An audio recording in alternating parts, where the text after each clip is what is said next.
গাজায় ইসরায়েলের হামলার ৮ মাসেরও বেশি সময় পার হতে চলল।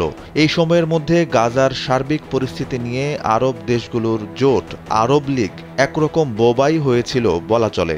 তবে এবার সেই নীরবতা ভেঙে কিছু একটা বলল আরব লীগ।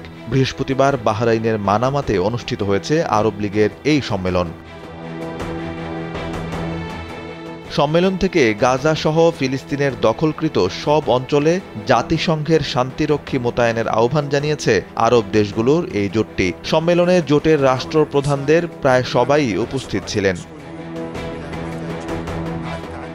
বৈঠক শেষে সম্মেলন থেকে বৃহস্পতিবার একটি বিবৃতি দেওয়া হয়। এতে বলা হয়েছে, যতদিন পর্যন্ত দ্বিরাষ্ট্রনীতি কার্যকর না হচ্ছে ততদিন ২২ দেশের এই জোট মানামা ঘোষণা থেকে ফিলিস্তিনের দখলকৃত সব অঞ্চলে জাতিসংঘের আন্তর্জাতিক শান্তিরক্ষী বাহিনী মোতায়েনের আহ্বান জানাচ্ছে।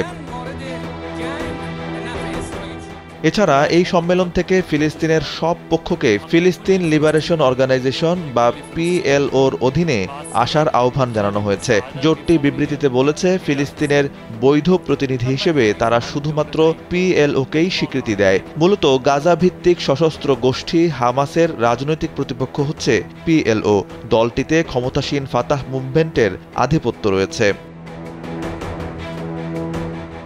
১৯৬৭ সালের আরব যুদ্ধের পর ফিলিস্তিনের পশ্চিম তীর, পূর্ব জেরুজালেম এবং গাজা উপত্যকা দখল করে ইসরায়েল। ২০০৫ সালে গাজা থেকে ইসরায়েলিরা সরে গেলেও এখনও জেরুজালেম এবং পশ্চিম তীরের বেশিরভাগ অংশ দখল করে রেখেছে তারা।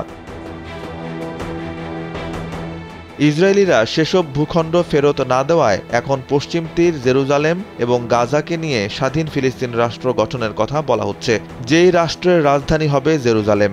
তবে দখলদার ইসরায়েল দ্বিরাষ্ট্রনীতিও এখন আর মানছে না। ফলে গাজা সহ অন্যান্য জায়গায় হামাস সহ বেশ কয়েকটি দল কয়েক দশক ধরে সশস্ত্র প্রতিরোধ আন্দোলন চালিয়ে যাচ্ছে।